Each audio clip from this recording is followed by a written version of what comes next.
Now, from WYDC TV, this is Big Fox News at 10. Good evening, I'm Anna Manuel with Big Fox News. The U.S. Coast Guard calls off the search for the 12 Marines who went missing off the coast of Hawaii. That includes a man who grew up in this area. 22-year-old Jeffrey Sempler was in a helicopter that collided with another chopper during a training exercise last Thursday.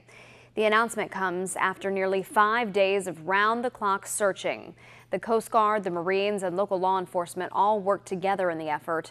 Officials say they have yet to find any human remains, but came to their decision after finding several pieces of debris, including 4 life rafts at sea. I know that nothing can ease the pain of the families of those missing, but I hope that the efforts, the knowledge that so many were willing to put forward, so much effort to try to bring those Marines home, will provide some solace in the future. Authorities say they did not receive a distress call when the choppers went down. The cause of that crash is still under investigation. Officials are now planning to hold a memorial for the missing Marines on Friday.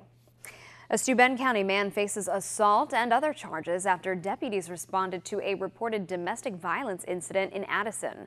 46-year-old Stephen Haas charged with assault, criminal trespass, and criminal mischief tonight. Deputies say he illegally entered a home, caused damage to the property, and injured the person inside.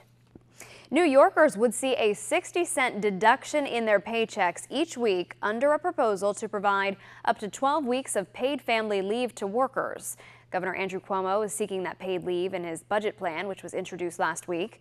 He says workers should be entitled to a portion of their pay if they leave work for caring for a newborn or a sick loved one. Workers would be able to take the leave on a yearly basis to care for an infant or newly adopted child or a seriously ill family member.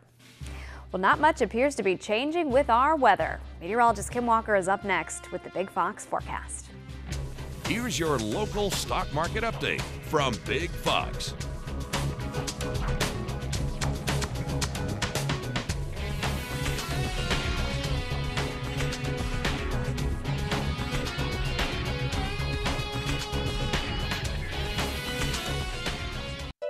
Now, your Twin Tiers forecast from Big Fox. Well, good evening, everyone. We saw some light snow earlier today, and we could see continuing snow as we make our way into the evening hours, or at least a chance of it. We also have a slight chance for snow tomorrow as well. We'll start off around the teens. 16 degrees will be our morning temperature, and then by noon looking for readings around 22 degrees, and all we'll climb up to is around 28 degrees, but that will be an improvement from what we've seen in the previous days where we were in the lower 20s. As we make our way into the next few days, we are expecting mostly cloudy conditions tomorrow, that slight chance of snow tomorrow as well. And then on Friday, expect those clouds to stick around. However, I expect most of the snow activity to end.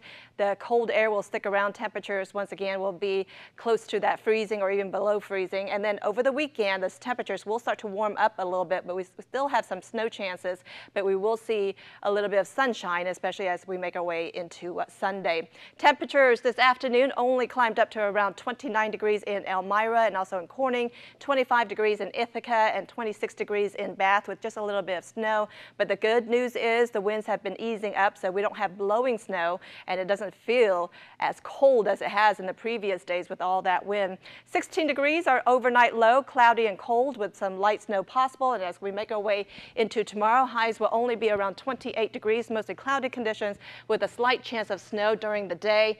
All that activity will end tomorrow evening, and then the next 7 days we're going to stick with those cold temperatures, and we also have drier conditions on Friday, but then the snow will come back on Saturday. Lots of sunshine as we move into Sunday and Monday, and then another storm system could bring the possibility of some rain as we make our way into Tuesday, or a wintry mix at least. So cold temperatures will stick around for a while. Yep, get used to it. And speaking of the cold, how about this? This is being called a medical miracle. A Pennsylvania man brought back to life after being found nearly frozen to death on the side of a road last February. 26-year-old Justin Smith, well, he spent nearly 12 hours in the frigid outdoors after walking back from a fire hall. And his father found him the next day, blue and nearly lifeless. Doctors refused to give up performing CPR on Smith for 2 hours. Weeks later, Smith regained consciousness. It was like I woke up from a dream, but it wasn't a dream, you know? When you looked at the science of what had happened to Justin, it was really hard to imagine that anyone on Earth could survive this. Wow, can you imagine? Smith is now back at school at Penn State. He's working on finishing his degree in psychology. And you know, Kim, I've watched several things about medical reports that say sometimes when your body temperature does get so low, that can help you survive longer periods of time. In fact, they're talking about doing that with heart attack patients. If you can cool their body temperature down, it slows all of your body's processes down.